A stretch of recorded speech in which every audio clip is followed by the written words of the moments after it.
What's going on, Beanie? How we doing today? Hello, hello, hello. I'm here. I'm just getting things set up. I finally am using some stuff. Rank this down quite a bit. Oh, that's something I could be doing.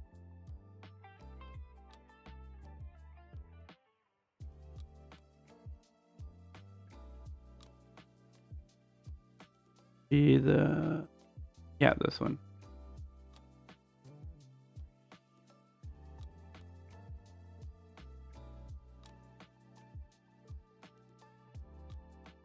That one, you guys won't hear the thing anymore. There we go. Okay, cool. Yeah, I got my stream finally working. What's going on, man? What's going on? How's life? We got things to talk about. I got my other headset on. Hopefully it'll be more comfortable. I think it will be. Working on it.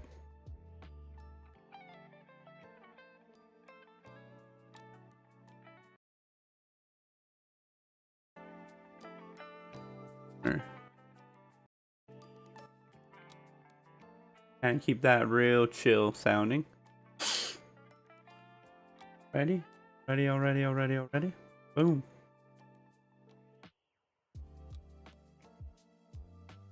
Get it to live. There we go. All right, cool. So what I want to bring, what we're doing today is quite a few things. Because one, way earlier than normal.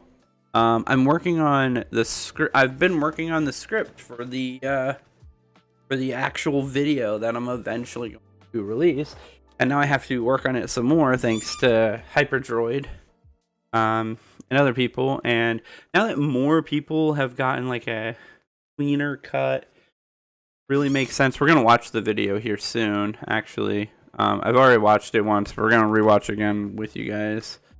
Hyperdroid. So this one. FNAF Survival Logbook. Whoa! Yeah, let's turn your volume down there, bud. No, we haven't subscribed to Hyperdroid yet. I guess I'll give him the sub. Yeah, we're gonna be talking through this.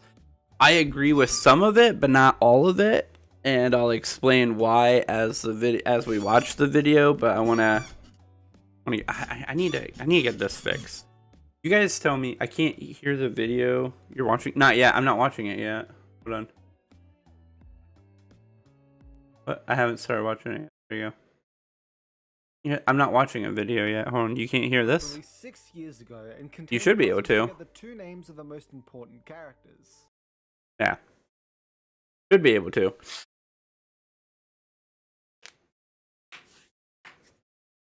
So, anyways, yeah, I barely hear it. Okay, I can turn it up some, I guess. I can hear it really well. By switching to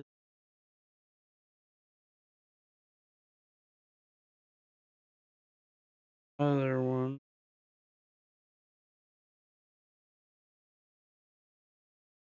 All good. I barely hear it. You'll hear it. Don't worry. I can bring it up. Anyways, yeah. So tell me now. The fifth missing child that possesses Golden Freddy, who some theorize to be the one you should not have killed, and the crying child, whose importance in the story is still debated to this day. Today, I am here to announce that I think I might have solved it. Seriously. Now, I'm going to preference this by saying that I do believe I have a strong feeling that these are the right names, but swapped. That's my only big thing about this is I think they got it right, but they got them flopped. I think that the name that he found was for Vengeful Spirit, not for Crying Child. I think they're swapped, but of course everyone's gonna have their own theories on it, so it is what it is. But I do believe that it's the other way around. But the names work either way, so it's all good. But I do think they're swapped. I think they're backward, right? But yeah. Let's do this thing. We're not wasting any more time, so please subscribe and turn on notifications. So you guys are new here, make sure you guys subscribe also. Trying to get to that, 1,000 mark or whatever it is, But yeah.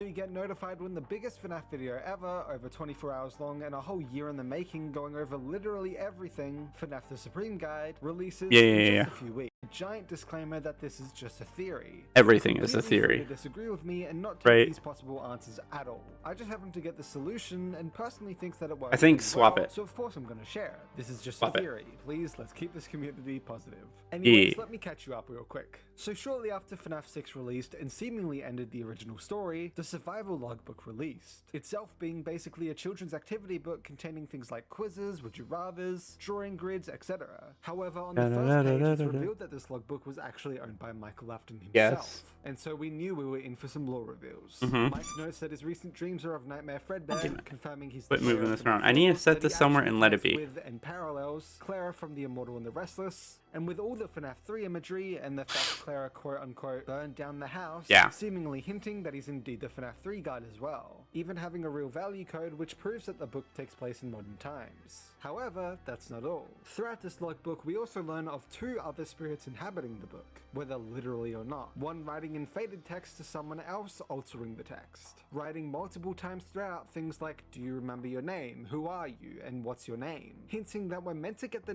So here's the thing again, he did the same thing that everybody else keeps doing, and this is the thing that I don't appreciate, or I think people are just reading backwards, is that once again we're doing this thing where this is altered text. This and this down here. This is who are you? Hold on, and what is your name? What is your name? Those are both altered text. And in my theory anyways, anything altered text is contributed to crying child. So the phrase, who are you, what is your name, those both go to crying child, right? They don't go over to, you don't get to just change who is doing the thing just because it works for you. Not how this works. We have to stay consistent. So, anyway, I set up my stream deck today, by the way, guys. So, you get those. And if I need to take a break, I can take a break.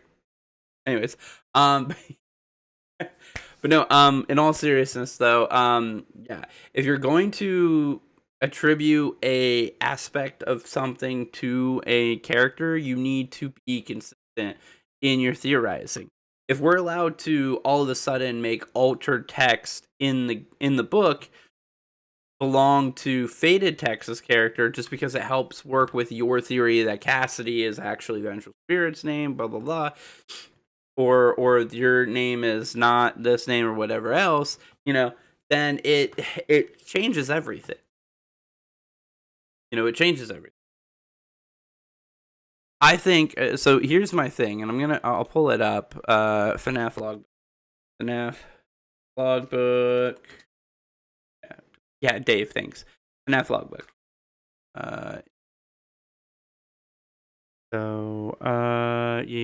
Logbook. Word find, right?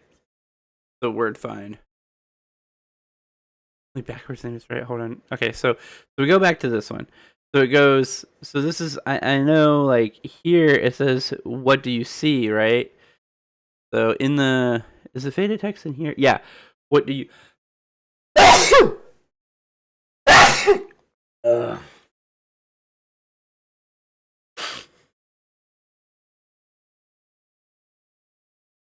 Anyways, sorry, I've been sick. Speaking of which, Beanie, can you hear? You could hear the video, right? Everything. So see, so this, like, changing this up to make it fit your needs is kind of weird, and I think it's wrong, right? It's wrong. They ask, yes, I can hear. Okay, good. They ask, what do you see? And then Cassidy or Crying Child responds back with, it's me, Cassidy. Who are you? What is your name? So it's me, Cassidy. Who are you? What is your name? And then Vengeful Spirit holds up their name, or makes it visible, but because it's in the mirror, flips. So they flip their name, and their name comes out to be, as we'll see in this. I think that sounds way more logical, right? It sounds way more logical than taking words that are created in a way that's supposed to be attributed to one person and saying that they're now somebody else's just because it's cleaner in your mind, because you're stuck on this thought that Cassidy has to be the vengeful spirit. And I know part of it is because a lot of people are still stuck on this thought that vengeful spirit is supposed to be a girl, even though we are seeing in two different other alternative histories that Golden Freddy is a boy. You know, in the Silver Eyes series, Golden Freddy is a kid named Mike, a boy. And then in the movies, we are seeing Golden Freddy is the golden-haired kid who kind of looks like the Vengeful Spirits character in the Golden Freddy costume, is again a boy. So with those, it doesn't have to be perfect, but it does make sense that Golden Freddy would then be a boy spirit. So boy spirit, you got two names. You got Cassidy and you got Dave, right? And so, which is the name that Hyperjoy is going to find, and we'll watch how he got to it, because it is fascinating, because it makes sense. So we're going to watch that first. We'll get to that. Very quickly, we discovered that one spirit is the crying child, hinted Yes. at via the "Does he still talk to you?" text next to the Fredbear plush, as well as other hints, and that the other was the fifth missing child who possesses Golden Freddy, hinted at via the gravestone drawing having my name written on it by Faded only a few weeks after we got the final FNAF game, with an ending literally containing a name hidden on a gravestone for the fifth missing child. Fast forward to June 4th, and MatPat released a game theory about the logbook, asking us to help solve this thing. I remember that part. We're gonna skip some of this. 9 and the 3 subreddit. That's how we did the Foxy Grid. We're getting past that. And there's clearly something there with the faded out ABC on the top left. Yeah. Years later, the powerful duo on Reddit, Godzilla and Wolfie, shared their joint attempt at it. Some of Cassidy's questions to Crying Child were not responded to, but there were a few that actually were. Does he still talk to you? Actually, Was responded 4. with I can hear sounds. The party was for you was responded to with it was for me. What do you see was responded to I can't see, which using the page numbers for the questions got 75, 100. Actually, you know what? Yeah, with this new theory, this actually goes out the window too. What do you see? If what do you see is answered with the other statement of I can't see, then it can't be answered 2 different times. Like, it's a conversation between them. What do you see? I can't see. That gives you a letter. Therefore, what do you see can no longer be part of this, right? It can no longer be part of this. I keep motioning to the screen like you guys can see it. But yeah, if this is being answered in a question later on, with an answer later on, it can't also be answered with this question, right? But yeah. 103 and 59, which in putting it into the Foxy Grid gave us 7 across 5 down to get E, 10 across 3 down to get V, and 5 across 9 down to get A. Then finally, hold on, I want to go back for a second. So you see it was 10 across 3 down to hold on, which in putting it into the Foxy. I want to see. What if you did? Wait, it's 7 and 5, you get E. But what if you did 7 and 5, you get O, right? And then you do 5 and 9, you get a G, O-G. Yo, he's the OG. And then you go 10 and 3 again, R. G-O-R. Gore. Gory. No, I'm just kidding. Grid gave us 7 across 5 Roger. E, 10 across Name's 3 Roger. to get V, and 5 across 9 down to get A. Yeah, Then A-E-V. Finally, they predicted that the random tally marks throughout were to be used to get the final letter, totaling to 47. Which And doesn't getting make the sense. letter 4 across and 7 down N to create the name Evan. However, just like MatPat said in his video, despite not being a bad theory or anything, the method does end up breaking on the 4th letter, and they end up using an entirely separate system to get it, which feels like the wrong thing to do, as for Cassidy was using the specifically marked numbers throughout, aka only using one method. This then led the community to collectively wave the white flag, and quite honestly give up. A lot of people, like me, not even trying to go back at it in and then he... This the logbook again. One of my copies for the logbook had what seemed to be an F10 down, which the only way to get that was to have the grid be 15 by 15 instead, which the numbers do fade out completely at 15. However, after checking a few more copies, it turns out it hardly even exists there, and is very faded out to the point that no one else has really gotten it, leading me to the conclusion that it's actually just a part of the background image of the same color, and just so happens to fit a box by coincidence. I then tried to reverse engineer getting Garrett, which is assumedly the crying child stand-in's name. And there's no way to do that. One day I may come back to it and try to turn to the logbook recently. Yeah. This time I decided to do what I've done here and go back through the old solutions. We're just gonna keep skipping. Steadily fine, but then the fourth just doesn't. The method of using yeah. the pages that Cassidy asks questions that are the only ones in the whole book to actually get replied to makes so much sense to me. She asks a lot of questions, yet only 3 get replied to. That's so okay. So that's I think this is Hyperdroid's problem, is his fixation on the vengeful spirit having to be a girl. And again, like I said, the other evidence is telling us that Golden Freddy's spirit is a boy, right? Like everything is telling us that Golden Freddy is a boy spirit, is a male spirit. So being hung up on Cassidy, like hung up on Freddy having to be a girl, it just doesn't make sense, because both the book and the movie and the other implications of like anywhere that you see Golden Freddy implied in any of the books, any of the movies, anywhere, it's a male, right? Even in the was it Fazbear Frights or the Tales of the Pizzaplex series, there's that one story of the blonde kid who's like a new kid at school, and he's hanging out with these other 2 boys, and the one boy convinces him to put his hand in Golden Freddy's mouth, and when he puts his hand in, like, he gets like ate by Golden Freddy, right? And it's like implied that he might be like the spirit of Golden Freddy, because he disappears and the kid finds other hair in there, brown hair, specifically brown hair down in there, instead of the blonde hair of the boy who had been ate by Freddy, right? So it's like there's another implication that Golden Freddy is a boy. Is like there's like 4 or 5 different implications that Golden Freddy is a boy. So to get hung up on this theory that Golden Freddy is possessed by a girl just doesn't really have a lot of standing. And I think the problem is that like there's like 1 or 2 pictures that depict 5 children, and we just assume that the depiction of the 5 children in the picture is because no, I thought the hair was black. I think it's black or brown. It's curly brown or black hair. The brunette, whatever. The point is that it's dark hair. And the kid was a blonde hair, whatever. But the point is that like a lot of people, not a lot of people, there are some people who just like for some reason they're like, no, absolutely 100% has to be a girl because these couple pictures that we found. And that's just not how it works. Like those pictures may not necessarily be the pictures of the kids who got taken, right? So I think that's the problem, is that some of these people get hung up on one of them having to be a girl. So we have these 2 names, Cassidy. Well, we have these 2 names now, Cassidy and Dave. And so they're like, well, we know Crying Child's a boy, so he's Dave, and that means the vengeful spirit that we want to believe is a girl has to be Cassidy, because Cassidy's a girl's name in America.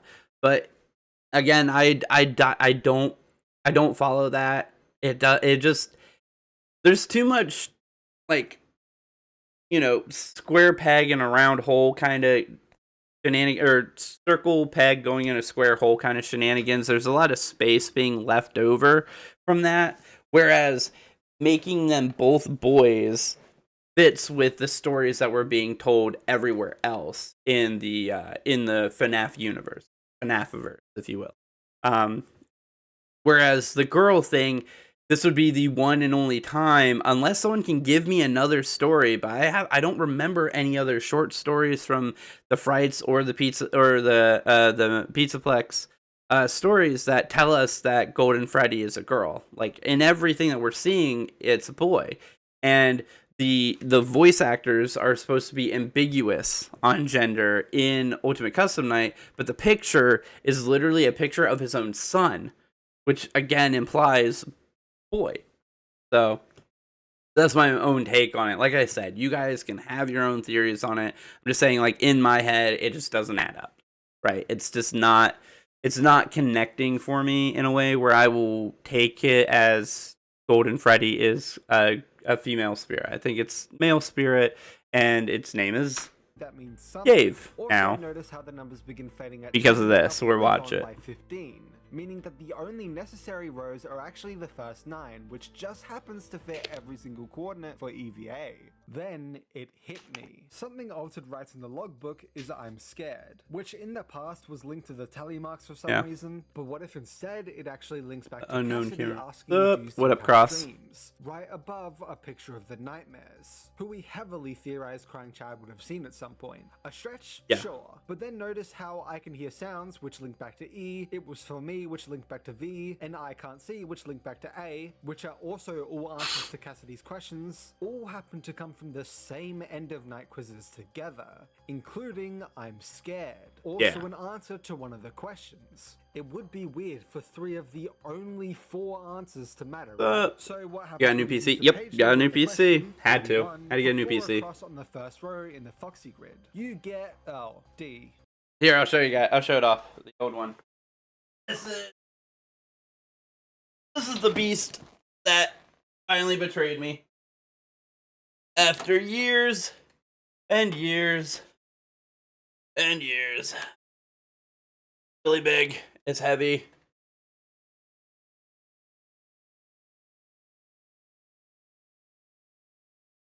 Woo! That thing is heavy. My new PC is actually bigger. If you can believe it. Anyways, back to that. Well, great. I finally attempt that literally just says I finally got my, in case you guys didn't notice, I finally got my Stream Deck worked out. So it's actually working again now. So I can mute myself. Yeah, you couldn't hear me. And a few other, I can do a couple of things. I'm going to be working on adding more to it and stuff. But this is one of them. Hey! For when I really want to stress the point. Anyways, back to the video. Evad, which isn't a real name. Evad. Right? Yes, right. That's not a real name. That is not a So real I name. went back through the book to look for any more hints, and I noticed that throughout the book, a certain word keeps coming up. After each night's work, we ask that you take a moment for self-reflection. Reflect on the things in life that you are most thankful for. Reflect on the happiest day of your life. Reflect on the meaning of your dreams. And a bunch more activities, all to do with reflecting on your life, looking back on things, a bunch of self-reflection quizzes, as well as a giant damn mirror, which is where Cassidy asks the crying child, what do you see? And is on the direct opposite page of where we solved Cassidy's name. But why am I bringing this up? Well, it got me thinking about the solution I got, and what happens when you put a word in a mirror reflection? It goes back to front, it flips and the around, word is yeah. reversed. So what would happen when you put EVAD into a mirror? It turns into DAVE. Dave. The crying child's real name. These 2 pages right next to each other give us the answers to both names and a full conversation. Who are you? It's me, Cassidy. What is your name? Okay, so we're once again, I'm going back to that part. And a full conversation. Who are you? I fully agree with the Dave being a name. Here's again, and I know for some of you guys who've been watching my streams for a while, I harp back on this every time. But I 100% am not in agreement that we can take something that we have been attributing to one character and now hand it to another character because it fits our narrative, right? Who are you? What is your name? Is altered text, which means it has to be given to crying child, right? Can't take it, flip it, and decide that now it belongs to somebody else. Like, it's just not okay. Period. Like, it's just not. It's not, like, convince me that now David Murray... No. That bite victim is now David Murray after... No. See, that's the thing, Cross. I don't. I think Dave is vengeful spirit, not bite victim. Right? I think it's the other way around. Because Cassidy fits more cleanly with crying child because, again, Cassidy is a British male name, not an American male name, right? Dave is a very American first name. And also another thing, which he talks about in this video, which I'm just yeah, personally, like, yeah, it's just a me thing. You think I get that, and I know some people are like trying to attribute it to like Michael and David and like Michael and David are both biblical names, that kind of situation. Which sure I get that, but like at the end of the day, I think like Charlie and Dave, or Dave and Charlie, goes better together, or because of my idea that Dave is also going to end up being Henry's son's name or whatnot. Um, but no, so we see this other part where if you look, every time Afton is playing a guard in so far that we've seen, we've seen either William or Michael Afton playing a guard. They're always using the name of a victim of Williams, right? We got Jeremy, we have Fritz, we have Michael, and we have in the books Dave. So I think that really that point helps. I think helps. I mean, it's not a big spotlight on it, but it does help that the one time that he is a guard, that until now he used a name that we hadn't recognized yet. He used the name Dave. And so Sammy Emily has left Scott's FNAF lore. Yeah, I think it's moved into Dave. And I don't know if Emily is actually the last name. I'm starting to think Emily is just a middle name, and we never have Henry's last name. Maybe we'll get Henry's last name in the Secrets of the Mimic, right? But no, yeah, I think it's Henry, Dave, and Charlie, right? The name Sammy has left the lore, and it's changed to Dave, right? Which I mean, it is weird that he didn't keep Sammy's name, but he kept Charlie's name. But I think he kept Charlie's name because we latched on to Charlie's name and decided to make it that, and he just decided not to argue, I think is what happened with that one. Whereas both Crying Child and Vengeful Spirit, he never gave us a name anywhere until the movie. But yeah, I'm happy about this though, because I think the Garretts and the Andrews will get the fuck out of the way, right? I think that because so far the only two names that we've taken from one book, and they've stayed with that character throughout the series, has been Charlie and William Afton and Henry. I don't think Emily is. I don't think so either. I think it's a middle name. I think it's Charlie Emily, and I think it's just Henry and Dave now is going to be the son's name, which means I have to rewrite part of my script. I kind of have to rewrite this now. I am in the middle of actually finally writing out the first actual theory video that will be on a specific topic, and it's still going to be on the topic of I still believe that kid in FNAF 4 in the Golden Freddy suit is Henry's son, Dave, now. So there's that. But no, so what it is, and that's the funny thing, is like for Hyperdroid's still a girl Vengeful Spirit believer, which I think has been pretty much proven not to be the case with all the evidence that we have from, like I said earlier, the Silver Eye series. Golden Freddy is a boy named Mike. In the movie, it's a boy named Garrett. In the games themselves, the picture used for Vengeful Spirit is literally his own son, right? For the voice is supposed to be ambiguous on gender, so that way we don't know, which means it can still be a boy. I know it sounds girlish, but it's still just a young boy's, it's just a younger kid's voice, and they tend to sound the same all the way up until like 11 sometimes.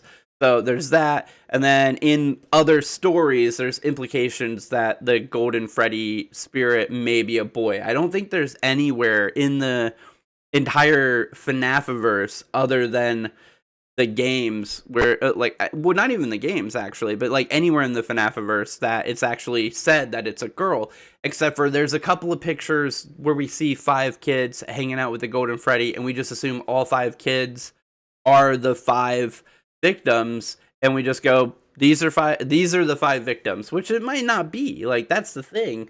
You think the Golden Rabbit only hung out with those 5 kids that he ended up murdering? No, I'm sure there's plenty of kids' drawings of the Golden Rabbit hanging out with tons of kids who didn't die, right? Like, just to claim that a picture that you see just happened, just this is the definitive proof, and everything else I get to ignore because it makes him a girl and makes her a girl, and now I can use the name Cassidy for her name, you know. And then in this part where who are you and what is your name gets attributed to Vengeful Spirit for blatantly no reason other than it helps with the theory of making Cassidy's name be Vengeful Spirit instead of being Crying Child. So, like, I don't know. To me, it personally still makes sense that Cassidy Afton, a very British name, goes to the British kid. And then Dave, the very American sounding name, goes to the American boy. Like, it just... How many British people do you know going by Dave? I mean, I live in America, so obviously I'm not going to meet too many British people named Dave. I'm just saying, like, Dave sounds American, right? Cassidy. Yeah, sounds British. Woohoo!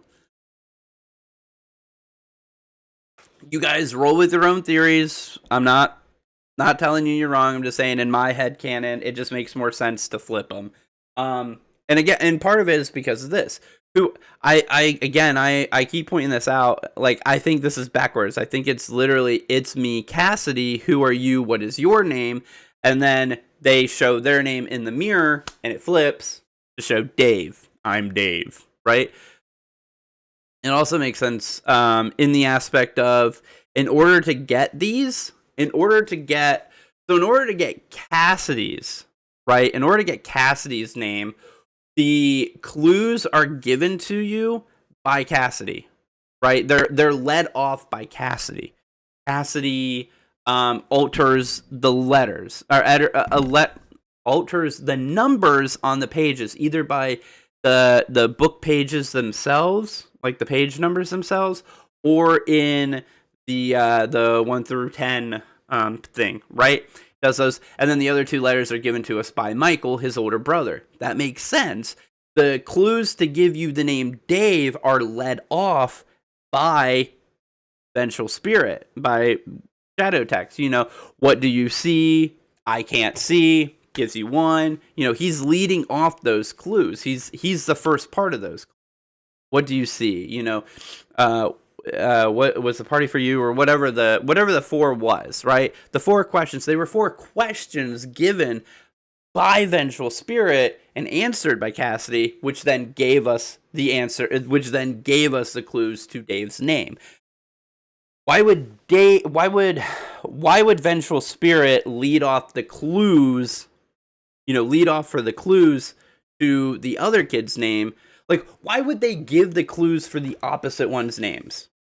You know, like, that's the biggest hurdle for me.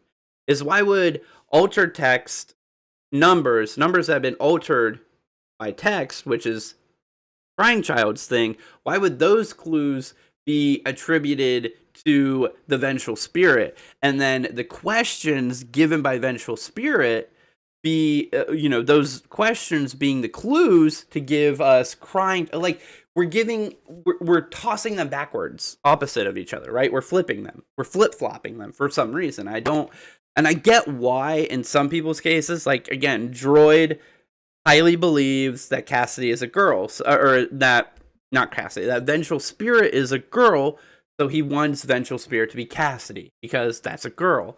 And he knows, and we all know that Crying Child is a boy, and Dave is a boy's name, so we wants to give that to Crying Child. But I think we're flopping the clues around on who's giving them, right? And I think, and of all of that, I think the biggest tell is Michael and who he gives clues for. Because why would Michael help give the clues or give clues to the vengeful spirit, who we know for a fact is not his family member? And why wouldn't he be giving clues to the name of his family member? Like, why is that opposite too, right? And to me, it just doesn't make sense, right? And again, if it makes sense to you, it makes sense to you, and I'm happy that you have. At the end of the day, we can say we have all the names now, right? If nothing else, I think we can all agree we have the names. Where they're used, that's up to you, but we have the names. We know every child's name. We know Vengeful Spirit is either Dave or Cassidy, Crying Child, flop in that. We know Elizabeth's name, we know Charlie's name, we know Susie, Fritz, Jeremy, Gabriel, we know William, we know Michael, we know Henry. We know everybody's names. So that's the good part. It's like we know everybody's names. So that's, yeah. I am happy about that. We at least have everybody's names. So if you don't agree with me on where the name should end up, that's fine. That's cool. That's I mean, it's just how it is, right? That's how we're gonna live our lives, if you will. And I'm not gonna beat a dead horse trying to give you a new name or give you the name or convince you of it. I'm just saying that I feel like this should just be one conversation. It's me, Cassidy. Who are you? What is your name? Dave. Also, the other issue with his solving is that now what do you see isn't attributed to this word search anymore, because it wouldn't make sense for it to get answered twice, right? What do you see? I can't see. Boom. Okay. So now it can't be what do you see? It's me, Cassidy, blah, blah, blah, It could actually it could be in an even different order. This could be all Cassidy still, and it could be, who are you? What is your name? Dave. And then, it's me, Cassidy, blah, blah, blah. I wonder if there's more to Dave than meets the eye. But yeah. Yeah. So we're done with that, I think, for the most part. I have to read through this now, because I'm in the middle of writing my script, right? And I told you guys that I would be showing it off on stream as I'm working on it. And all that. So that's what I'm doing right now. That's what we're going to be doing today. Wait, who's Dave exactly? It depends on who you ask, Matt. All right, for me personally, Dave is Vengeful Spirit, who I used to call Sammy, but I guess now the name is going to be Dave, which I'm fine with. I have no problems with changing from Sammy to Dave. I liked the name Sammy better, to be honest, but I'm going to go with Dave. Other people are now giving Dave to the Crying Child. You do what you want with what you got. For me, personally, I like Crying Child being Cassidy and Vengeful Spirit being Dave. Mainly it boils down to, do you believe that Vengeful Spirit is a boy or a girl?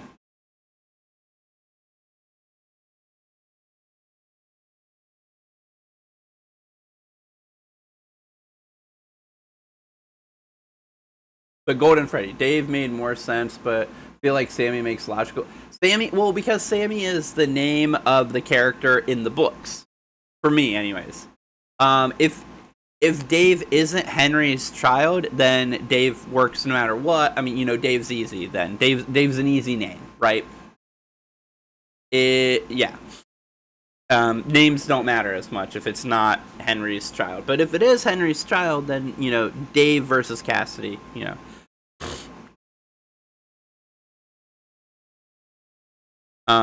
But yeah. But that's just my opinion.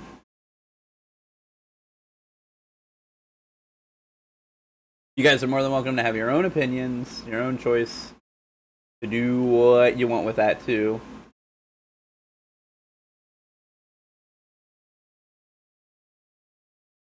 Anyways, yeah. To be honest, the person who cut his face off, if he wasn't Jeremy, I feel like he could have been Dave. I don't think they're either. That's the thing. Well, Jeremy and Dave, as we know them as the victims, they're dead. Like, they're dead. So, no, Jeremy just, I think Jeremy, using the name Jeremy is just Scott's way of, like, throwing in red herrings into the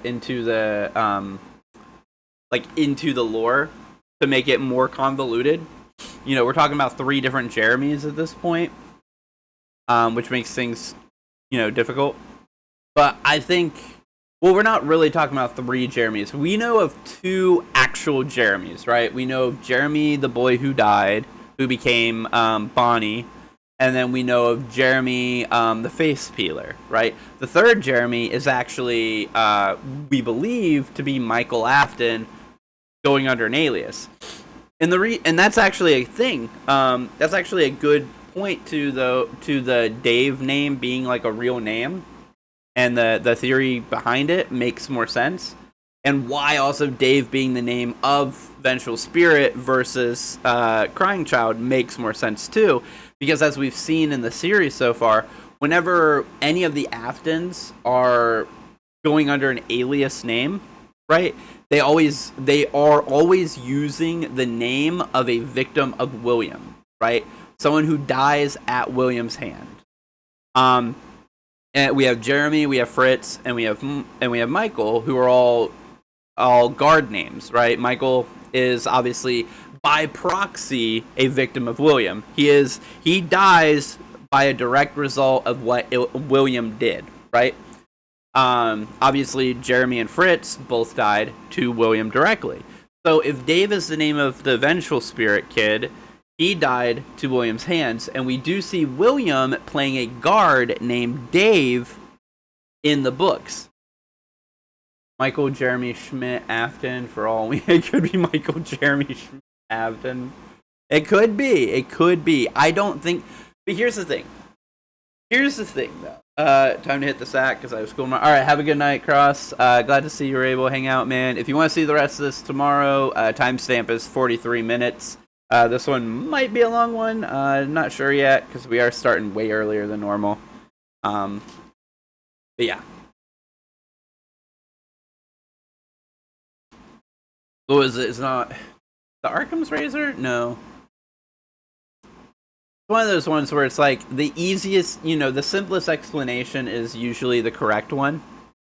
So Cassidy being Crying Child is a simpler answer because of the fact that Vengeful Spirit, in most iterations of the universe is a boy. So simplest answer for Golden Freddy is that he's a boy, right?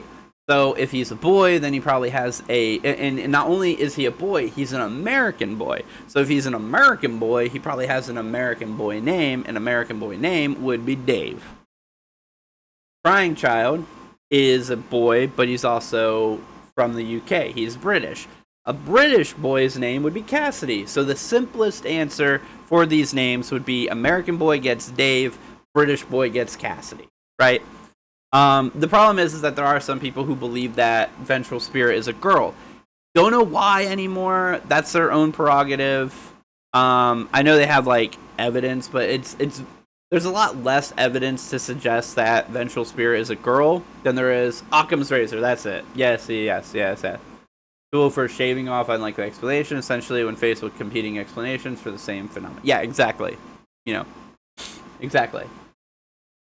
Simplest answer is usually the correct answer. Like any examples I can make right now are all political, so I'm not going to do them. But yeah, basically that crap. So then, most simplest answer is we got 2 boys. One boy is British, we have a British boy name. One boy is American, we have an American boy name. They get the names that go with their nationality. Is there a chance that we have a British kid named David? Yes. And we have an American boy named Cassidy? Yes. Is it more likely? What about girls? What do you mean, what about girls? Oh, so there is a fraction of the community, Hyperdroid included, who think that Vengeful Spirit is a girl because there are some pictures in the floating around in the games and stuff, and in the logbook or other places, where there is like the rabbit playing with 5 kids and 2 of the kids are girls. It's very unlikely by all the evidence that we have. Like if you look at Silver Eyes, Golden Freddy is a boy named Michael. If you look at the Five Nights at Freddy's movie, Golden Freddy is a boy named Garrett. If you look at some of the other short stories, any ones that have to do with Golden Freddy, usually it's implied that the spirit or whatever is a boy, right? Short black hair, bushy hair, whatever.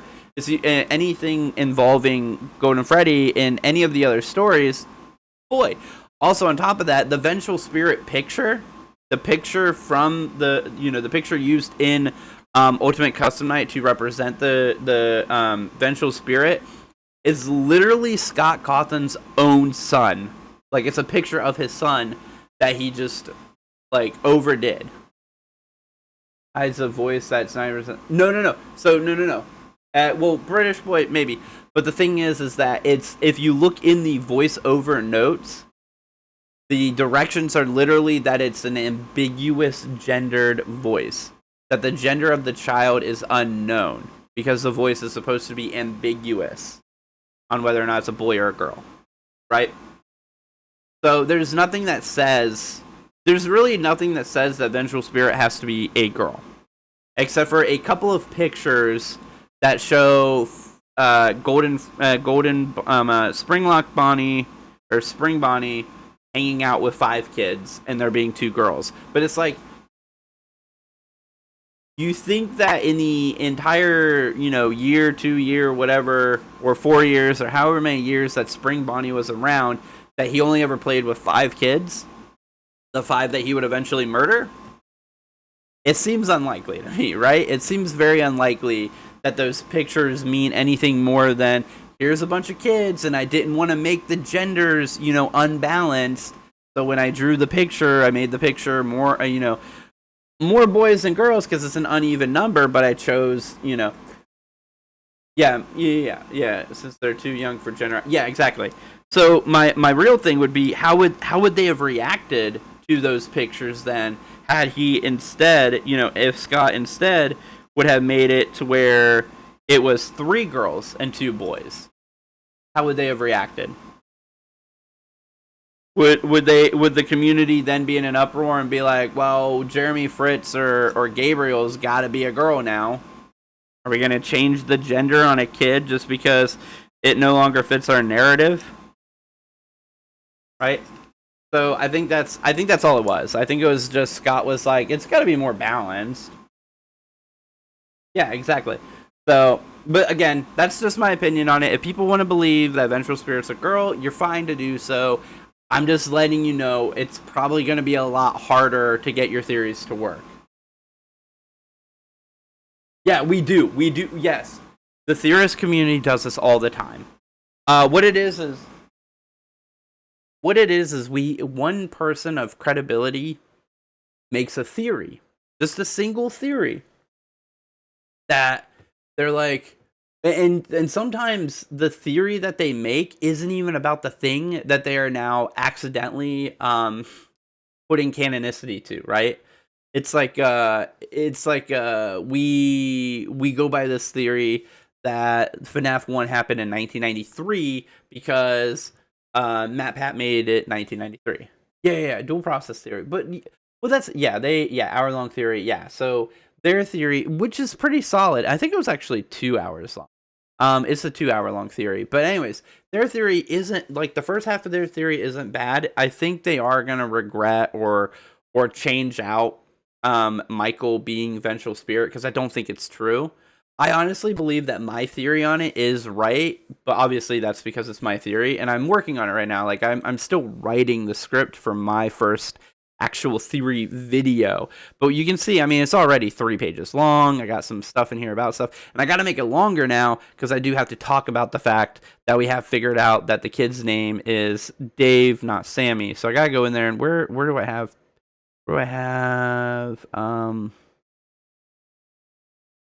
the name Sammy even at? Oh, I can just do Control F, right? Control F, Sammy. Go to 1 of 6. Sammy, Dave.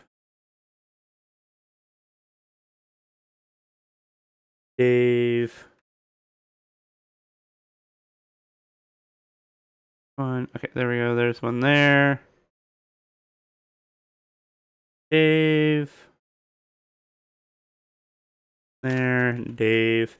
I don't know. I like the name Sammy better, honestly. It sounded better, but Dave makes sense. So we're going to roll with the Dave. It might help people accept my theory more if I use the new name. But yeah. Anyways. But yeah, so I'm in the middle of writing my own theory on this, and we'll go through it here in a second. So far, my theory is like, I'll have images and stuff that goes with it, because I have someone who's willing to edit the video for me, because I am not good at editing at all, right? Oh man, I've been sick all day, and I'm just now finally feeling better. So my body is just right now.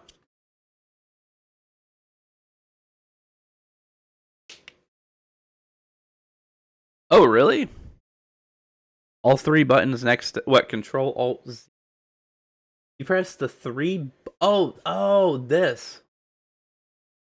Oh, dude, that's dope. I did not know that. That's awesome. Anyways, thank you for that. I did not know I could do that. Yeah.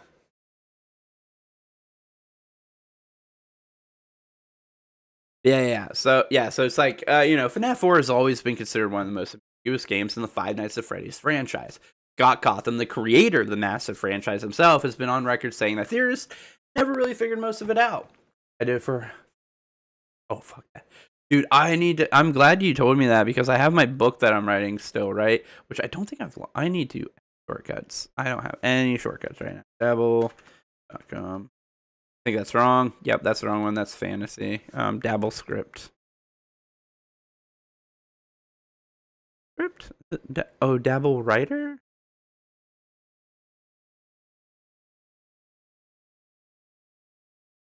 There's... Yeah, dabblewriter.com. This one. Gas me. No. Log in, dude. Log in. Thank you. Ooh, there we go.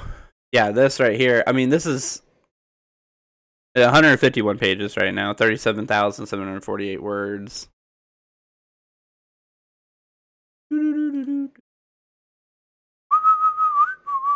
I need to do some more writing. I haven't wrote in a while. I don't know. I'm in writer's block at the moment. Anyways. Yeah, so for this, yeah, I'm talking about, I'm new to the theorizing game, having been doing some live streams over the last couple of months, but I think I may have figured something out in FNAF 4 that changes. Same with that. Yeah, you can. I'm pretty sure you can.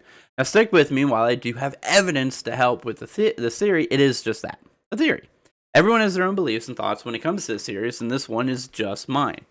The vengeful spirit, the one you should not have killed, the murder that started it all, was this kid. And then I pull up an image.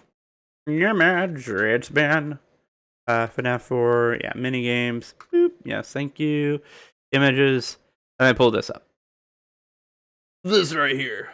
Ooh, this image right here is actually this kid. Yeah. You make this into a video, this will be like DPT. What do you mean DPT? Yeah. This kid right here, I believe, is not only the first time William kills in the series, but also the reason for so many things we can't explain. Right? Dual process theory. This will be be like dual process. Oh yeah, because my first theory out, but no, mine's gonna be a lot smaller. I'm not doing a full timeline for my first video. I will build up to that kind of crap. My first theory coming out of the gate is purely going to be that this is Henry's son. Because this is a theory I've been harping on basically from the first day that I started streaming FNAF Theories on my channel, right? And to be honest, I started doing FNAF Theories because I thought that I might get an audience out, right? It had been something that I had personally been doing on my own for a really long time, and just like having my own thoughts. But I was at this point where my old style of streaming doesn't really work on Twitch and YouTube. It was something that was very successful on Mixer for me, but the old way of me streaming doesn't really work for me on YouTube or on Twitch because it involves a lot of luck, right? It involves a lot of luck, a lot of people showing up for something that you could watch anywhere, right? And wanting to watch me instead. Tons of luck. There was a lot of luck involved with Mixer too, obviously, but I got luckier on Mixer because there wasn't as many like superly established communities on Mixer for the kind of streaming that I was doing, which is variety / dedicating to like some games as they release and stuff. But for the most part, I was like everywhere and anywhere, right? So I knew I needed to switch gears. This is something I'd been doing for years. I would come back like every other year to FNAF and like listen to more FNAF theories and stuff. And this kid right here has bugged me for years, right? For almost a decade. This right here, I will always 100% say that this is a kid. That this is a kid, and it makes sense. There's a lot to say that it makes sense that this is a kid in a suit, right? It makes sense that this kid's crying here, and he's afraid, and he doesn't want to be locked in here. He found a dead kid. It makes sense that this kid now imagines Nightmare Fredbear with a mouth because this kid is inside of this, inside of the chest / stomach compartment of this Fred suit without his head being attached, right? It makes sense that this kid now has nightmares. It makes sense that this kid is haunted by a plush or whatnot, right? Like, it makes a lot of sense. What up, Mega Saiyan? Right? It makes a lot of sense with this. Even when I watched MatPat not address that and called it wires, I was super... Yeah, because wires would be black. They would be black with, like, maybe a little bit of color to them to, like, show what ones they are, right? It wouldn't be this. It wouldn't be this. Like, for sure, it wouldn't be tufts. Like, this looks like tufts of hair. It looks like a kid, like you see the size of Cassidy here when he stands up, and he's like this height, right? He's right here. If Cassidy was shoved in this suit, his feet would be like right here, and he'd be here, and his head would be, and part of it would be sticking out. What up, Cherry Blossom? Welcome back. You showed wires before this. Yeah, exactly. Absolutely. This scene sticks out too, if you look at it, and it's in my script. I write about this too. Yeah. First, I want to start with the scene itself. It just feels out of place to me. It's supposed to be right before the big day. Here, I'm gonna pull this up. We're gonna look at it side by side. Open image in new tab. Here we go. Right here. Yeah. Let's pull this. Here. Pull you up. We can look at it, right? As I'm talking about it, right? As I'm talking about it, we're pulling it up. It's right here. Right. First, I want to start with the scene itself. It just feels out of place to me. It's supposed to be right before the big day when Crying Child, or as I call him, Cassidy, gets his head snacked on by Fredbear, right? But the whole scene doesn't play out like the other ones do. The first difference being the lack of psychic friend Fredbear. Cue MatPat singing, he's here, he's there, he's everywhere. Who are you gonna call? Psychic friend Fredbear. Right? And all the other minigame scenes, Fredbear plush is involved, right? He's usually visible somewhere and is talking to Cassidy. Except in the scene. To the doctor's office, BG. Cherry Niels, hey, look, check this out, Cherry. Here's the thing, right, Cherry, is that needles don't hurt you the way what's the scary part about needles for you? Like, for people, fear of needles comes in various ways. Is it just the fact that you're being stabbed? Is it the fact that it's gonna inject something into you? There's different reasons for it.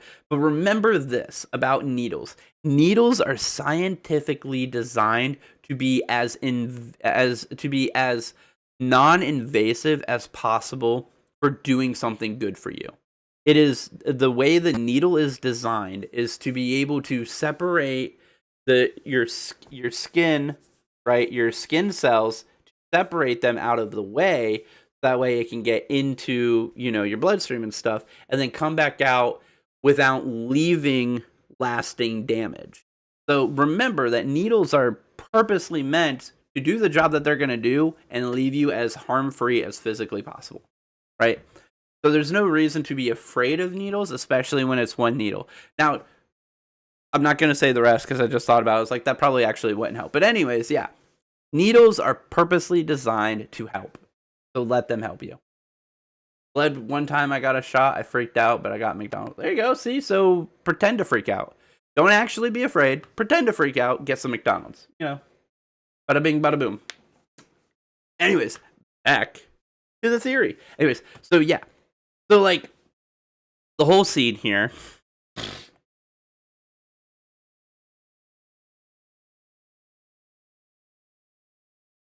The whole scene is out of place. Oh, nah, why are we talking about needles? Sorry, Firewings. We're not anymore. We're back to what I was talking about, which is my first script for my first video that I'm writing up and doing everything with, right? So check this out, guys. So this scene right here, if you watch, and there is a really good video that I sent to my I need to get Discord. That's why I don't have on here. Anyways, there's a really good video. If you check this out, FNAF 4 mini games, right? Do all the mini games. It's this one right here. This is a very good one. This will actually show you. Check this out. Let's watch these mini games, and I'm gonna jump through them, and I'm gonna show you what we need to see. We don't need the music, right? Don't really need the music. Let's check this out. So 5 days until. What's the first thing that we see? You got my yeah, you told me that you got your first sub. Congratulations, dude. Don't be scared. I'm here with you. Like so we have Fredbear. We have fun. We have Psychic Fredbear, right? Then we move around. Then we cry. Tomorrow is another day. Jump to 4 days until the party. We have Psychic Fredbear talk to us. Now we move around. We get jump scared. Something happens to us. You know. Tomorrow is another day. Day 3 until the party, right? Third cutscene. We have Psychic Fredbear talks to us, right? We can move around, right? Something happens to us.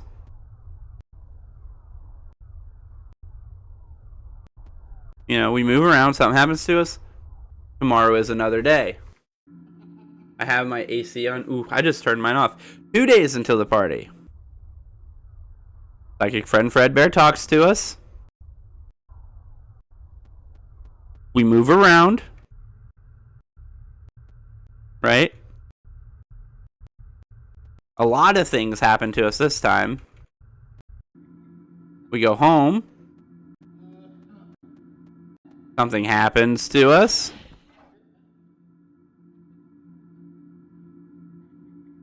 Tomorrow is another day.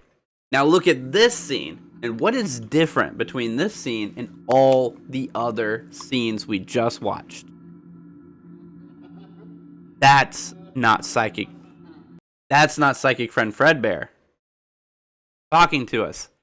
That is Cassidy, crying child, speaking for the first time. Right?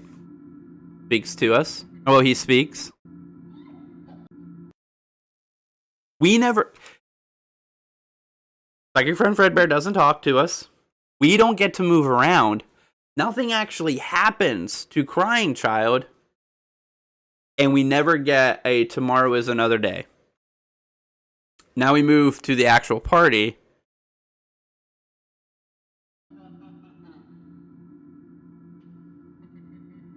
DC is sensitive. DC, so here's my thing. I think this scene right here is the reason for it. I think this is the reason for it. I think this scene is out of place. I think this was out of place on purpose. I think William Afton Scott Cawthon on purpose put this one out of place for us to watch. But I think he did on purpose, but he made it so much more different than the other scenes, so that way we would catch it. Right? The rule of theorizing is to believe that what you see is true, unless there is a reason to not. There's a lot of reasons not to right here. I'm telling you what. First of all, again, we never got Fredbear talking to us at all. Right? Me playing with my Elgato is killing me. But no. So Fredbear never talks to us. I hope this is right. Fredbear never talks to us. We never move around. No event actually happens to us. And tomorrow is another day never occurs. These are 4 different things. That's the formula. That's the formula for every scene before this one. Every scene before this one, that's the formula. Why did the formula change for this scene?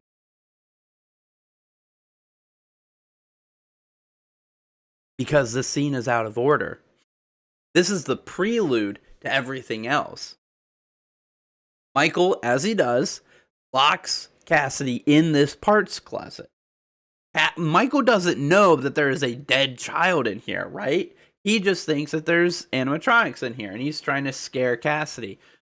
Here's the thing. I don't think Cassidy's scared as easily as he does now.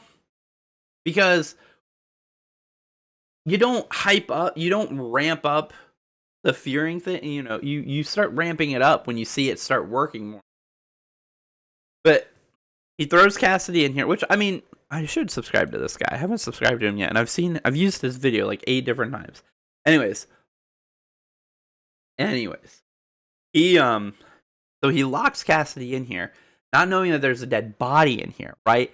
Cassidy finds the dead body, which, in my opinion, has been spring locked, right? And I'll get into the story of why or what happened with the dead body, which I believe the dead body now is Dave. We can be certain that the name is Dave, right? The thing we can't be certain of is what Dave's origins are. My opinion, Dave's origins are that he's Henry's son, right? But anyways, so Cassidy finds Dave's body, and in the shadows, I mean, it's a dark room, right? The light's not on, clearly. It's shadow in here. He just sees Dave's body in this suit, arm hanging down, right? The endo arm just hanging down, just right? But he sees Dave's body in this suit, and he sees that it's been spring locked. But in his mind, he doesn't know what spring locked is supposed to look like. He doesn't know that that's what's happened. All he sees is a lot of blood. It's tore up. It looks like it's been almost ripped or bit into. But there's no head. Right? There's no head to the suit, so how did the body get in there? Mouth, stomach. It's been chewed up, and he's been being chewed up on by a mouth stomach. That is why Nightmare Fredbear, and only Nightmare Fredbear, has a stomach mouth. It also explains why he is more afraid of Fredbear than any of the other animatronics, right? When he sees Fredbear, he basically goes catatonic. He's so scared. He's so scared of Fredbear, right? So he basically goes catatonic when he sees him, especially when he gets trapped up later on, right here. You know, Fredbear comes in here with him. Boom! Now he's like, no, I can't do it. Oh God, no! I'm gonna get ate. Good night and stay safe. All right, Cherry Blossom, have a good night. Timestamp is 1 hour and 9 minutes. Hour and 10 minutes. So if you want to catch the rest of the stream tomorrow, go for it. It's gonna be a longer stream, probably, maybe. I don't know. I might end up early, because of being sick or whatnot. But yeah. Anyways, so he's afraid. He's afraid of Fredbear. He's afraid of the animatronics now because he thinks that they eat children, right? But now let's get into the child. I'll go back to this here. Let's go back to this child. Now let's get into who this child is, in my opinion, right? And we go back to our script, pull up our picture. No, not that picture. No, hold on. We go pull up this.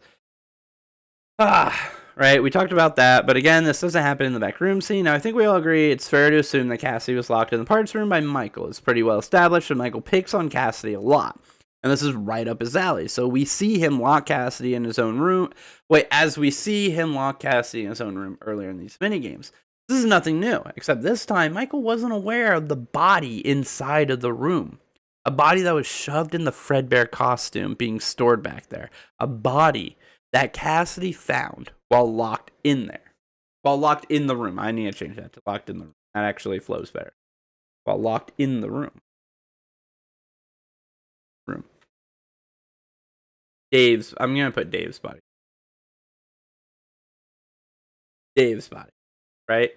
Another shot of the parts room. Going back to this. Right here. This time Cassie sees a dead child spring locked in the Fredbear outfit. And he becomes blah, blah, blah. If I'm right about this, and they answer a lot of questions. So yeah, first, why was Cassie so afraid of the animatronics? Mainly Fredbear, more than the others. Because he becomes nearly cat. Blah, blah, blah, blah, blah, blah, blah, blah. Cassie saw the child in a suit with no head, and if the child had been spring-locked, it would appear to a small child that he had been chewed up and swallowed. What is seen in shadow is often misunderstood in the mind of a child. Right, is a direct quote we got from Scott during a Game Theorist live stream many years ago. Cassie misunderstood how this child got into the suit. He thought Fredbear ate him, and since there was no head, he must have had a stomach mouth. Boom. Right?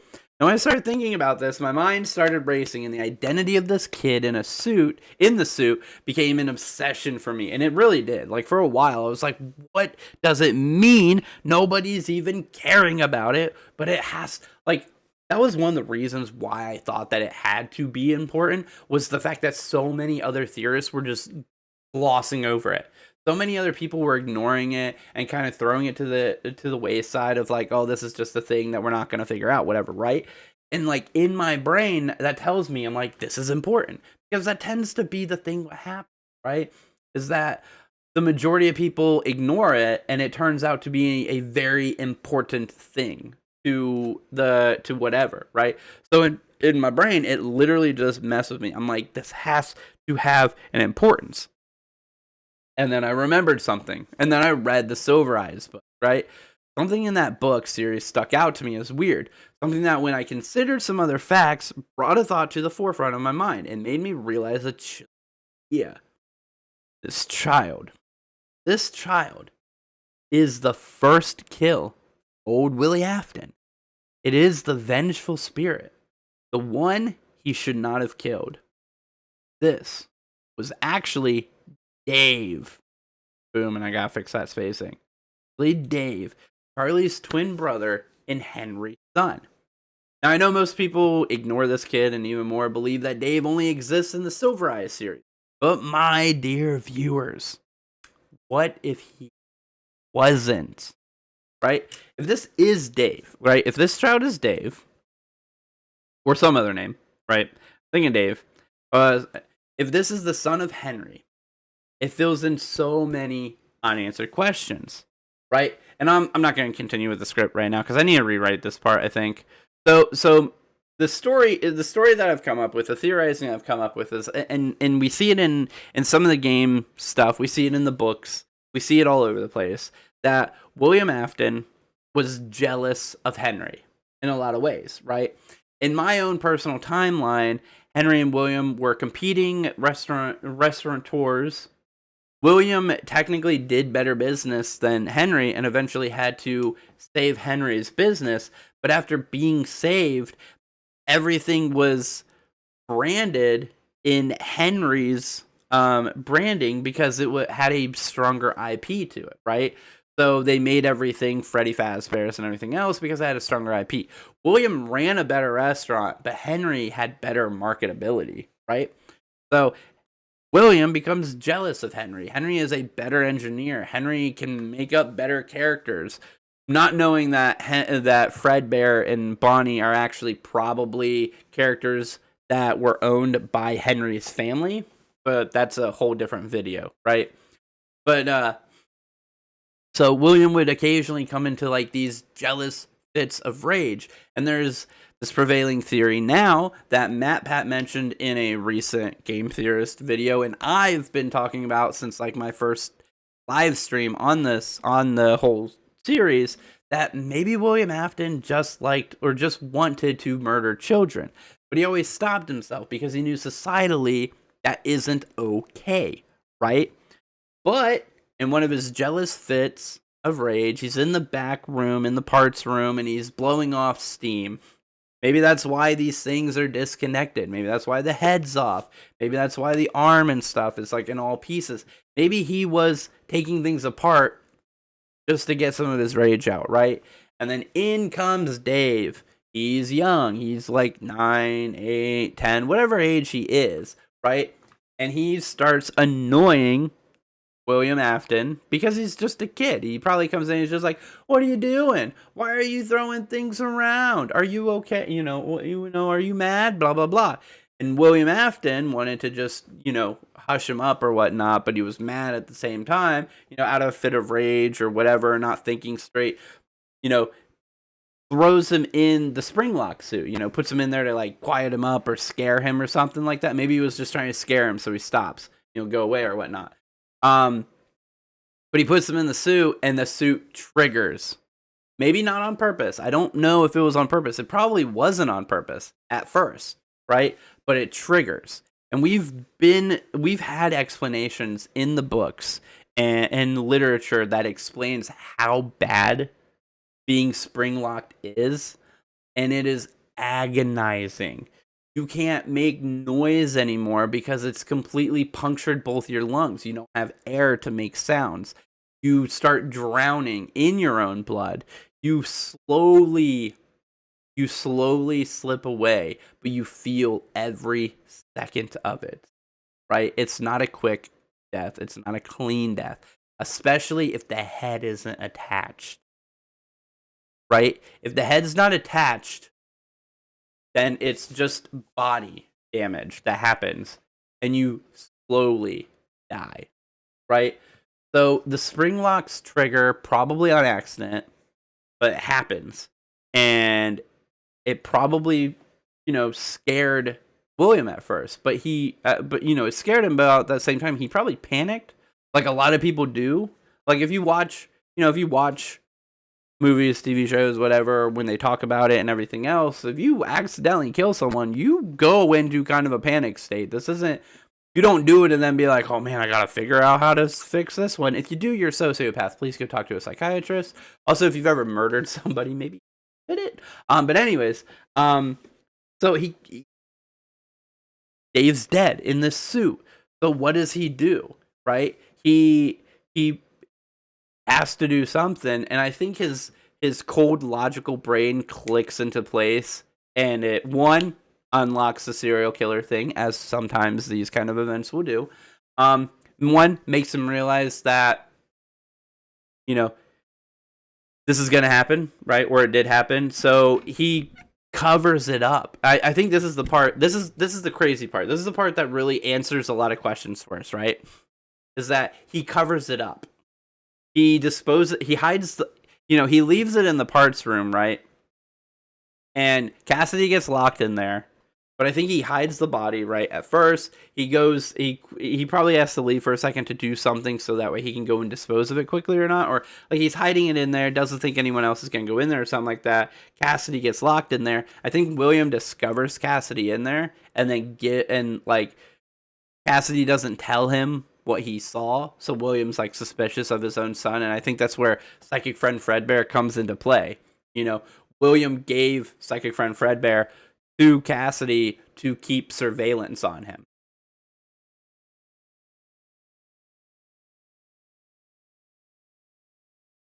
I don't think William ever actually talked through Psychic Friend Fredbear to Cassidy until the very end. When he was in his room, when the color changes. I think that's when William Afton finally actually talks through Psychic Friend Fredbear. I think all the other times it's purely one-sided for surveillance to see what's going on.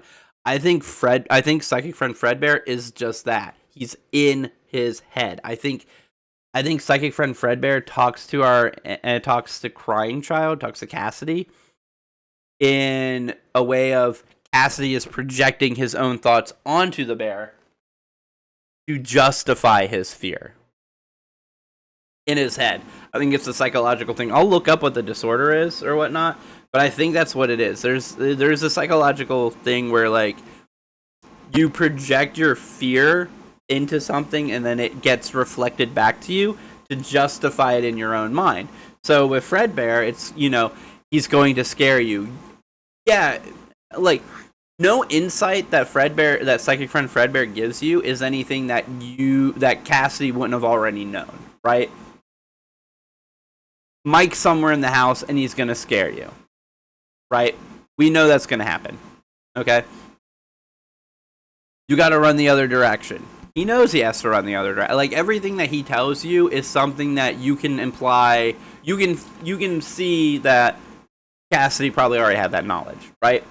So I think Psychic Friend Fredbear wasn't actually William Afton constantly feeding into Cassidy's fear. I think it was literally just not a one-way radio, but I think he had it, like, stuck on so he could hear and maybe see, but he could definitely hear what his son was saying because he was keeping surveillance on him to find out if he had seen something, what he had seen, to find out if his cover was going to get blown, right?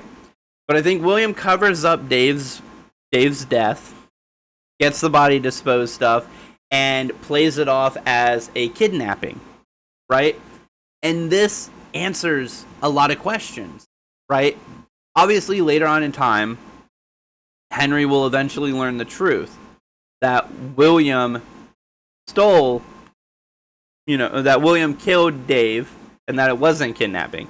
In the Silver Eyes, William steals Charlie, and Henry doesn't know for a while, but eventually finds out. He doesn't know at first, right? He eventually, I don't even know if he ever figured it out. Actually, in the Silver Eyes series, I don't think he ever figures out that William was the perpetrator because he ends up, committing Schlueschleid. But eventually people do figure out that William Afton was the murderer of all the children. But in the game, I think Henry eventually figures it out. But at first, he covers it up as a kidnapping. Henry thinks it was a kidnapping. He thinks one of his children has been kidnapped, just like in the book, right? And so, what does Henry do? One, he grieves for his son who has been kidnapped, but then he goes on a protection spree, if you will. He builds a security puppet that is, sole purpose is to stop kids from being kidnapped. If this never happened, right? If this isn't correct, if my theory isn't right on this, then why did Henry build the security puppet to stop kidnappings? Before any murders happened, he had built the security puppet. It existed before the kids' murders. Why? Right? Why? Eventually he finds out that it was William, and that's why Henry uses the phrase, "A wound first inflicted on me that I left to fester and infect the rest of the world." He was the first person to lose a child, but he didn't realize who had done it. And he left William to sit in that thought that he can get away with this. And eventually it grew and infected the world as a whole, and now multiple families have lost their children because he didn't realize where the wound was actually at, and he never stopped it, right? He never cured it. I'm trying to think of some other thing. I'm trying to remember the other facts. I'll have to remember them, obviously, when I do this actual script. But that's some of the main facts to it. And I think that they're pretty strong. And you guys tell me if I'm missing anything that you think makes it a weaker case than this. But I think it answers a lot of questions. Why did Henry build the security puppet? His son was kidnapped. In his mind, his son was kidnapped. Why does he say a wound first inflicted on him if Charlie is the last kid to die in that 7-kid series? It's because the first kid to die was his son, right? A wound that he left to fester because he was trying to cure it in the wrong way. He built a security system to stop kids from leaving the pizzeria unattended, when really he should have been building a security system to stop the kids from going inside of the pizzeria unattended, right?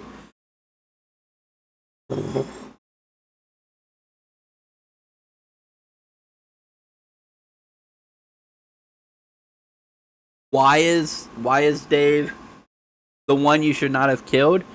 Because by killing Dave, it let William realize this thought that that up to this point had only ever been a thought, had only ever been an idea in the back of his head, something that he thinks he could do and get away with, right?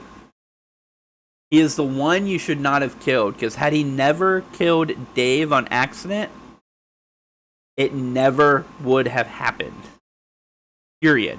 The whole killing spree may not have ever happened. It might have happened, but there's a chance that it may never have happened, right? Why is he the vengeful spirit? Because he died in the most painful way possible, but also as a spirit. And here's the thing. Golden Freddy doesn't become an aggressive spirit right from the rip, right? It's not until Charlie dies. It's not until they all learn how to use the animatronics correctly. It's not until give gifts to give life happens, right? But no, if Dave is the vengeful spirit, right, it answers a lot, so much. If he died the way that I think he died too, that answers even more. Why is he a vengeful spirit? He died in the most agonizing way possible. He's in the Golden Freddy suit because that's where he died, right? He was spring locked. He died drowning in his own blood. And Rye Toast has a video that, again, I don't agree with some of it, but the reasoning for the vengeful spirit being a vengeful spirit in his video is very good. I might actually, let's pull it up actually for a sec, so I can show you what I'm talking about. Rye Toast. Rye Toast. See here, videos.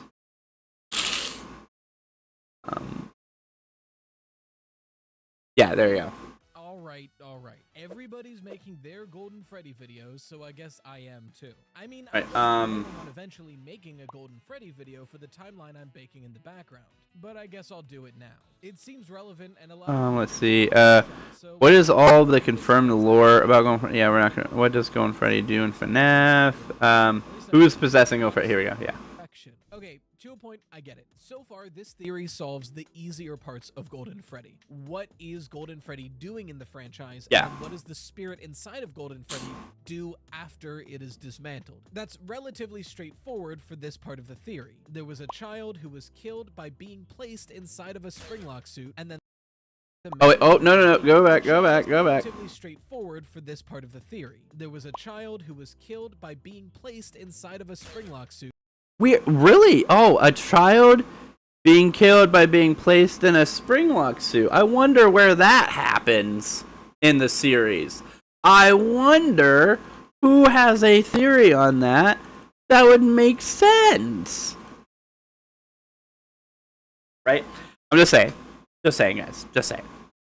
And then their spirit had such an agony-fueled vendetta against William Afton. I'm just saying. Once they got the opportunity by being connected to William Afton, they were able to create. Yeah, I believe that one too. Yes. William forever in his own torment. I Yeah. didn't even get to the fact that in Fazbear's Frights, Andrew, the character with enough agony to do Ultimate Custom Night, when Andrew touches someone as part of the Stitch Wraith, or rather, it's a little convoluted. When the Stitch Wraith touches someone by being powered from Andrew, which could be partially William, it's a whole thing. But anyway, there's enough agony that just by touching someone, they instantly shrivel up and die. And Woohoo. I don't know about you, but that seems like a pretty good explanation for the Golden Freddy jump scares. After all, every other jump scare shows some kind of violent action happening. I mean, except for Springtrap, he just kind of mews at you. But Golden Freddy just looks at you, and then you're dead, which lines up with that agony death. So that's all well and good. But if I don't think that Andrew is the vengeful spirit, then who is? Well, frankly, I think we only have one real lead on who Golden Freddy might be, and that happens to be in the security logbook. So Yeah. let's go over that. Throughout the Five Nights at Freddy's... Okay, yeah, so this is the part where he's gonna say Cassidy is the name. Interpretations of this become fragmented and belong to you. And there we've got a phone that looks like the phone from the FNAF. The phrase "it's me." After all, most of the time we see "it's me" in game. That's Michael Crying Afton's Child, play, and yeah. Michael Afton's little brother reaching out to. Once you die, your memories become fragmented and hard to parse. Yeah, hold on, I can't remember. Is missing. Oh, here we go. Yeah, it's this part. Theme I've noticed in Five Nights at Freddy's. Here we go. This is the part. With Fredbear, drowning, and red lakes. The main Yeah. video I have on it is up here, and I'll have it in the TV. And in it, I mentioned several instances where these themes occur. In FNAF World and Ultimate Custom Night, we can go to Old Man Consequences, who has a red lake, and Yep. as the Fredbear sprite, we can force our way into that red lake to get a drowning ending. I also mentioned that in Tales from the Pizzaplex, there's a story called Drowning, in which there's a spirit of an angry girl at the bottom of the lakes of a water park, or really any body of water that she encounters while in this VR escape. Like I mentioned in Special Delivery, Golden Freddy has a special skin in the DLC called Great Escape Golden Freddy, and when in that skin in the DLC, Golden Freddy is in a tub of water fully submerged. In the Help Wanted Curse of Dreadbear DLC, Fall Fest of '83 is next to a giant lake, and we see Dreadbear, a cursed evil-looking version of Fredbear, emerging from the lake. Not to mention, in Ruin, the DLC for Security Breach, we find that next to the underground FNAF 6 pizzeria is a giant red lake. Why does this matter? Why is, time and time again, Fredbear associated with drowning and red lakes? What could that even mean? I was stumped for a while, until somebody reminded me of a passage from the very first Five Nights at Freddy's novel, Silver Eyes. William Afton had trapped Carlton inside of a Springlock suit, and to mess with him... Oh, I remember this so vividly, too. ...describes what happens if you die via a Springlock failure. Yeah. To which he says, "You'll try to scream, but you will be unable to. Your vocal cords will be severed, and your lungs will fill you with your own blood until you drown in it." There was a faraway look in his eyes, and Carlton, telling certainty that Dave wasn't predicting, his reminiscing. Drowning in your own blood. It's boom. Yeah, so that's what I'm talking about. Is Ritos has this, and it's very solid. I like the theory of like the vengeful spirit is the vengeful spirit because he died in the most agonizing way possible. He drowned in his own blood inside of a Springlock suit.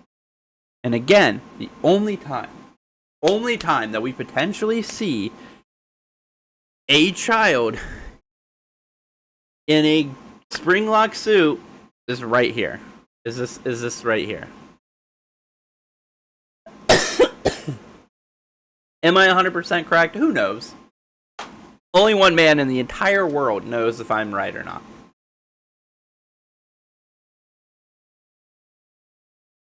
So it's up to you guys, as the viewers, to decide if my theory holds water, right? Does it work? And I would love for anybody right now who's watching, any of you guys watching, if you guys want to throw anything at me that you think makes my theory wrong, go for it. Other than the name, all right? I don't care about the name right now, but I like my theory on the grounds of what it is, and I think him being Henry's son, right, adds an extra layer also to the fact that Henry, it adds to the other theory that Henry is Old Man Consequences. It would explain why Henry would be Old Man Consequences. To any regular person, he would just be done. He wouldn't care.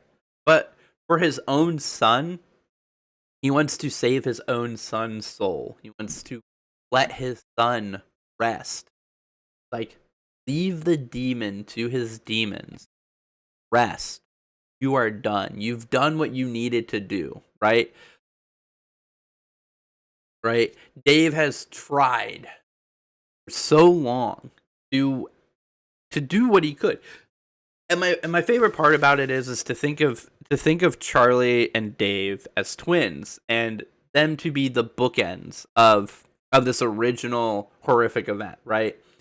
The fact that what am I trying to say?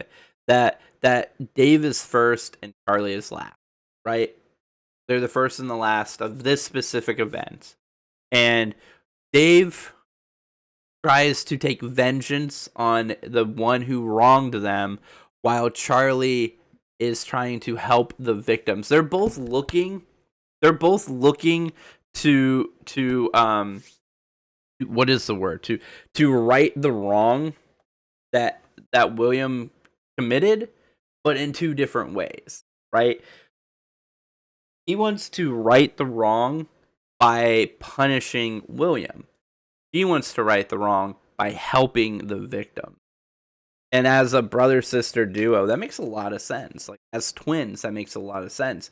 And as being Henry's kids, it makes a lot of sense. Henry's always been this good person. And Henry actually tries to do both at once, right? And that's like another layer to it. His children both are trying to do one or the other. And Henry does them both. In FNAF 6, he tries to help the victims and punish the perpetrator all in one swift action by setting the whole place on fire, right? And some people are gonna ask, some people are gonna say, well, how did he do that? Where was he in FNAF 6? Well, he was there in FNAF 6. He was there along with everybody else. FNAF 6, not Burn Trap, it's Scrap Trap. He's there in FNAF 6. He's right there. So, as a lot of people have theorized, right? After the fire in FNAF 3, before FNAF 6, William Afton has to repair his suit. He has to fix it, having issues because it was caught on a fire. And he has to go try and find whatever parts he can. Well, obviously, there isn't going to be that many parts just floating around for a spring lock suit that was built back in the 80s, right? We're in the 2020s at this point.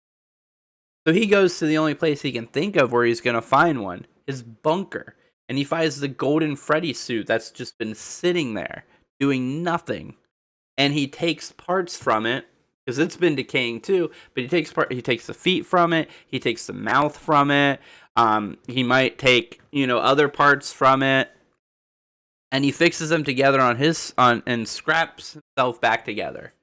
But in doing so, he removes some of the elements from the Golden Freddy suit and allows Dave's spirit to come with him, to move over into the same suit as William Afton. I think he purposely lays low so that William Afton doesn't know that he's there, right?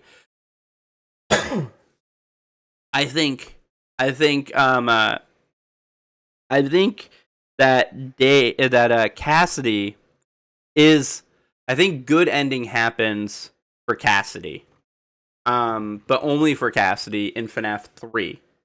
I think the other kids don't get a happy ending in FNAF 3, right? I think it's wishful thinking. I think Cassidy gets his happy ending in FNAF 3, and that's why we don't see him in 6 or 7, right?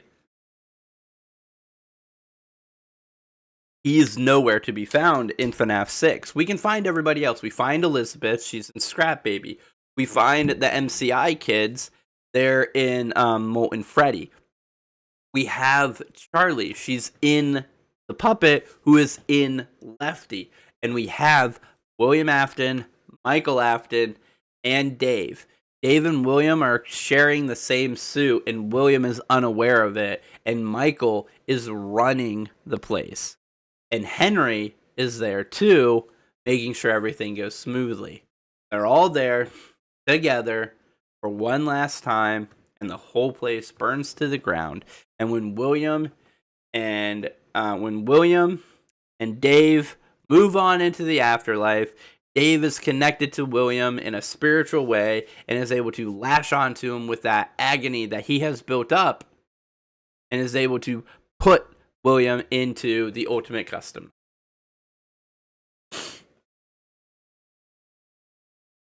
I don't know about you, but I like it. I think it works. I think it runs well. Like, when you listen to it, when you hear it, when you run through it, I think it sits well. I think it runs, and I think it works, right? It works very good. It does exactly what you want it to do. I don't think there's really any loose ends for the most part, too, with it. There might be, and obviously down in the comments if you're watching this later, or if you guys are watching this live right now, you know, tell me what loose ends you can think of. Tell me what you're thinking might be wrong with it, right?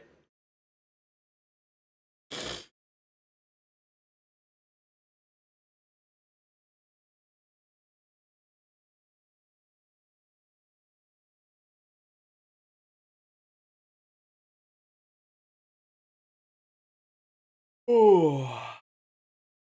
All right. Anyways, but now we need to move on to other theories I need to be working on too.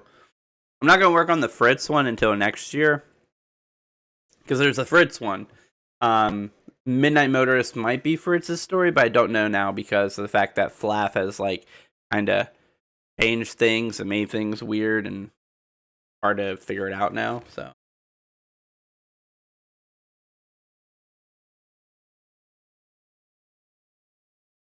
And then other theory that I'm trying to work. Well, that's kind of like two different theories in combined. I don't know if I'm gonna make my video cover all the way through Ultimate Custom Night when it comes to Dave, right? I think it will just be. I think the video is just gonna be like. I think I need to rewrite it because I don't think I need to put in so much about Cassidy either. I think that's a whole different video. Maybe that is. Yo. Oh man, that actually. Yeah. I can split that. I put like because it can be like a mini theory, like a shorter video about why is the origin of Cassidy being afraid of the animatronics, just like this whole 2 pages or whatnot. Because I don't want this video to be too long, right? I want them to start off being like 8 minutes long, maybe at most, or something like that. So maybe I can split them up. Yeah, Cassidy is afraid of animatronics because he got locked into the room that William killed Dave in and discovered Dave's body, and now is under the assumption that the animatronics are going to eat children. The reason that other people could never figure out why he was afraid is because no one wanted to believe that Scott would put one of the scenes out of order, right? But a lot of things show that it is out of order. The fact that it doesn't run, it doesn't follow the same script as all the other scenes. Fredbear talks to you. You can move around. Something happens to you. Fredbear tells you tomorrow's another day. Happens over and over and over and over again, and then all of a sudden you get to this scene where there is no Fredbear, there is no tomorrow's another day, there is no moving around, there is no event that occurs. It's just crying child, crying, and then it fades to black. And that's my thing. If that scene would have been at the beginning, where it rightfully belongs, I think that kid in the suit wouldn't have gone unnoticed. Wouldn't have been just blown over, right? I think it would have been caught by people. I think people would have looked at it and been like, okay, this might be the reason why. But because it comes at a time when he's already afraid of animatronics, the scene doesn't I think if you watch it in order, that scene doesn't really give much to you, right? It doesn't have a significant purpose or anything like that. It's just a scene where we see Cassidy scared. That's it, right? Nothing else to it. It doesn't hold any other purpose other than that. How did Puppet escape FNAF 3? Puppet was never in FNAF 3. There was only one animatronic in FNAF 3, and that was Springtrap. That's it. This is the only animatronic that they find in FNAF 3. Like that's an actual factoid. That's not hearsay or anything like that. That's in the game itself. That only the puppet is in FNAF. I mean, not the puppet. Only Springtrap is in FNAF 3. Everything else is just shadows. The prevailing theory is that how did Puppet get to the FNAF 6 pizzeria? Lefty. That's actually another confirmed thing too. Lefty. Henry designed Lefty, and you can look at the here we go FNAF 6, and in some of the secret stuff with FNAF 6 blueprints, right? So check this out. FNAF 6 blueprints for Lefty. Here's Lefty right here. So here we go. Let me put it in open image in new tab. Go. Thanks. We can actually make it.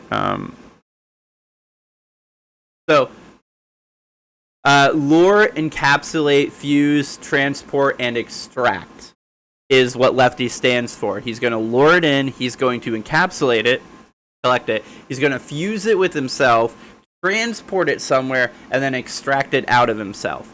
Navigational sensor, so it knows how to get to the FNAF 6 pizzeria. False sensory output. It puts out a bracelet code, bracelet output code 934012333, emitted for security receiver frequency FZ554. So the security puppet was designed, right, to hear, to connect to the frequencies of security bracelets that the kids had to wear in the pizzeria. And if the kids wearing the bracelets started to approach exterior doors for the building, the puppet would jump into action and move the children back into the play area and keep them away from the doors. It would also act as a buffer so people couldn't kidnap children, right? If the adult with the child did not have matching bracelets, then the puppet would not let them leave, right? And it would get a hold of staff. It would do what it needed to do. Dream Wand Soother. Use Lullaby Index 1. Upon suit seal, provide steady voltage throughout. Behavior upon suit seal not guaranteed. So what this is saying is that it's doing two things that we have learned in the previous games: soothes and controls the animatronics. It'll give out a sustained voltage, a shock, if you will, which we learn in both 6 and 5. You can use with animatronics to disorient them and to lull them into a cathartic state, right? And then the lullaby. We only know of one animatronic who is affected by a lullaby, and that is the puppet. You wind up the music box of FNAF 2 to keep the puppet sated so it stays in its box and it doesn't come and attack you. So Lefty is literally designed to transmit out a frequency that will lure the puppet's programming to lure it to him, catch it, and then provide it enough of a shock and music to keep it relaxed inside of his chest cavity, so that way he can transport it to the FNAF 6 location for them to then, die in a fire. So there you go. That's how the puppet got to the FNAF 6 pizzeria. Do you have any questions for any of the other characters? How do we get the other characters there? Because I can answer for all of them, actually, at this point. We figured it out. We have figured it out.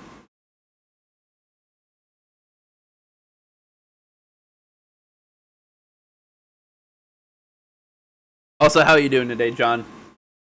How you been? Oh.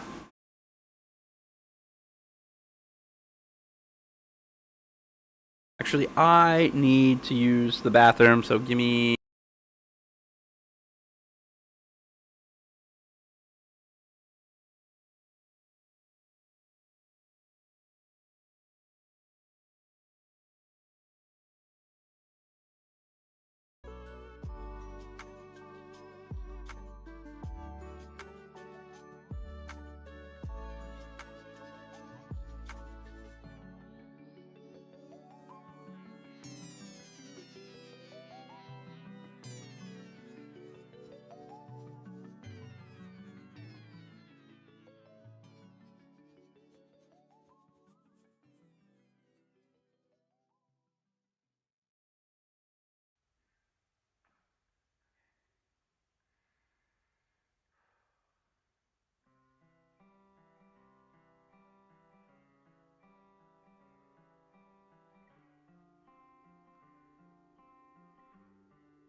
What's going on, guys? I'm back. Anyways, yeah,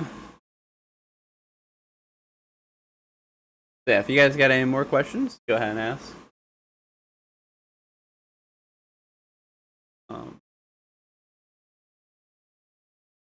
Yeah. So that's how everybody ends up at the pizzeria, hitchhiking essentially off of each other. The 4 MCI kids show up in Molten Freddy. William and Dave show up in Burn Trap or Scrap Trap. That is. Elizabeth shows up as Scrap Baby, and the puppet shows up. Charlie shows up as the puppet inside of Lefty, and then Henry and Michael just show up there. The only person who isn't in FNAF 6, who we can't find anywhere in FNAF 6, is Cassidy, Crying Child.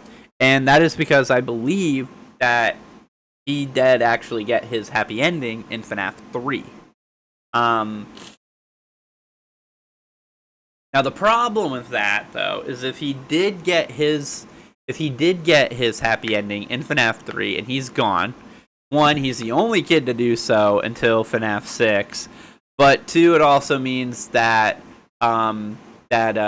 Gregory is not a possessed version of him. But what does that mean, though, is that it could be has to be, right? I don't know. But I think we're gonna get towards the end of this because we're coming up on a 2-hour mark.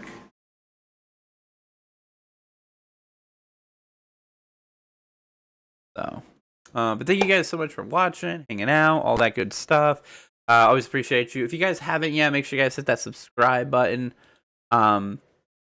Helps, obviously. Watch the videos. Go back and watch any of the other videos and stuff like that. Give some view time. Shameless plug, I am in the middle of writing a book. If you guys want to read some of it, you can get up to 13 chapters of it for free on the Patreon in the description down below. Just click the link, follow, and you can read the book for free. If you become a $1 or $5 supporter, you can read 2 extra chapters depending on which tier you pick. Go up to 17 chapters that I have wrote so far. I don't know. If no one else has any more questions, we're probably coming to the end of the stream for right now. Partially so I can continue working on the script and stuff. But yeah. Yeah. Love your faces. I will see you guys in the next stream. Thank you guys so much for hanging out. I always appreciate it. I'll be back tomorrow night at about 12:30. So yeah, so like a day from now. We'll be back with another stream. Like I said, I'm going to be continuing to work on this script. It'll be done at some point, and then I will film it on a day that I don't stream, send it to the editor, edit it up, and get it out. So when it comes out, guys, make sure you guys go watch it. Everybody go watch it. I think it's going to be really good. It's going to be a really good video, I think. I have a really wonderful person, Dabs, who's going to be doing editing stuff. Not a lot. Don't expect tons of output, but if you guys haven't yet, go watch the episodes of the Into the Pit run, right? Multiple episodes of that. I think episode 7 is coming out today, and that will be the second to last episode. The finale will be on the 1st, and then hopefully sometime close after that we will get the theorizing video out. But again, thank you guys so much for watching. Love your faces. Appreciate it. I will see you guys in the next stream tomorrow.